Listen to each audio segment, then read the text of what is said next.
Welcome back to the WSOP Europe. Today we talk to the pros to find out the truth behind winning millions of dollars in poker.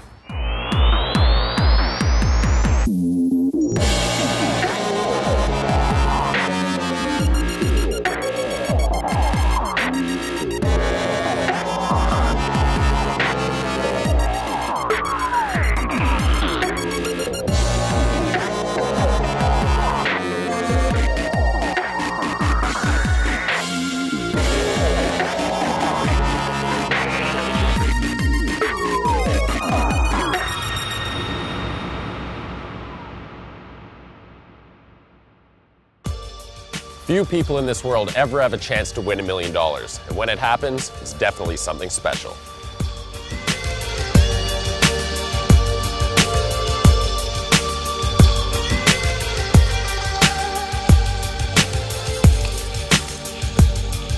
I mean, it was an amazing feeling, you know, to have such a gigantic score, you know, not have millions and all of a sudden win millions. It's an incredible thing, and it took me, still taking me time to figure it out, because I still, when people ask me like, are you aware that you're a millionaire? I'm like, not really. I just feel like a kid who's, you know, more well off than he was a little while ago.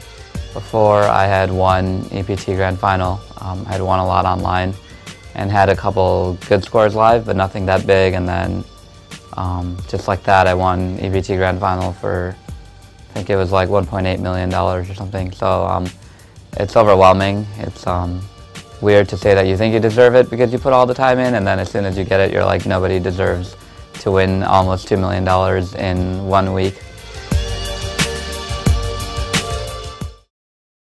But poker players condition themselves to deal with bad beats and big losses, and that might come at a price. Sometimes when they get that big score, they don't even react. Yeah, as poker players, we do try to become numb to the swings. It makes, you know, the everyday up and down seem a lot easier, but I just really believe that there's nobody who can go through the experience of winning, you know, $1 million or millions of dollars and not, you know, be completely elated by that. I mean, there's some pretty big sickos out there like Grinder and stuff that might just win a tournament and be like, oh, whatever, another million. But I think for almost everyone, that feeling is just too powerful. I think playing online poker definitely numbs your experiences towards winning and losing money. When I won that tournament, I didn't really have a reaction to it. I was just like, oh, okay, cool. That was pretty awesome. But like, you can't tell in someone's face. And then it's funny because you'll see someone win, like someone that's more of an amateur win, and you'll see like pure joy. There will never be a time in my life, at least, where I'll win millions of dollars in a tournament and not just go absolutely crazy afterwards, because that's a big experience. If I won a bracelet at the World Series this summer when I got like 5th, I'd probably be in tears, because like now I actually appreciate how big a deal it is winning live tournaments, because they come around less often and they're for so much more money than playing internet tournaments where it's not that big a deal almost.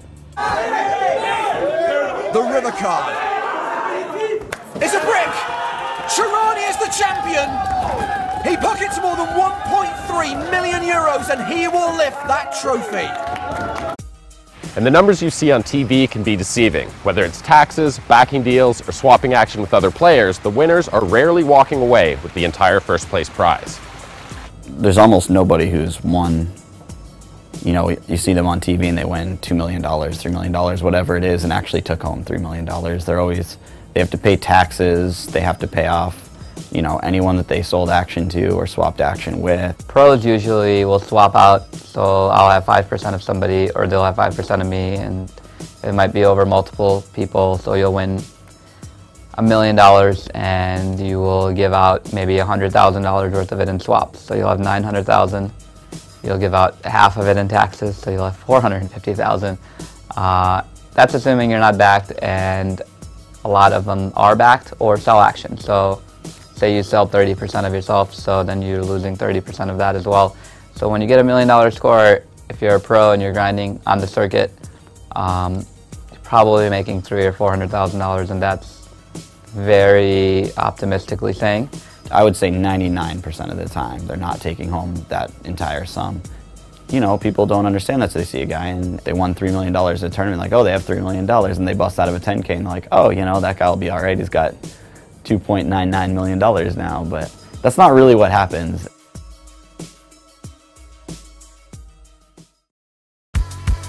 But when it comes down to it, it's about more than just money in the bank. It's about the freedom and opportunity that money represents. When we got to the final 3 players at the World Series, I knew if I got 3rd or better, I would have basically locked up enough money to get my mom a house at home. And so when we got down to 3, I wasn't even excited about the money, but I was excited to go over and tell her that she wasn't gonna have to pay rent anymore. And I thought that that was like a really incredible feeling. So it's not always like, oh, hey, I'm now a millionaire, but it's something similar that's like, oh, hey, now I have the money to do what I've always wanted to do in life. And that's really what it's all about. If it's sitting in the bank, it really isn't, you know, creating any enjoyment for anybody.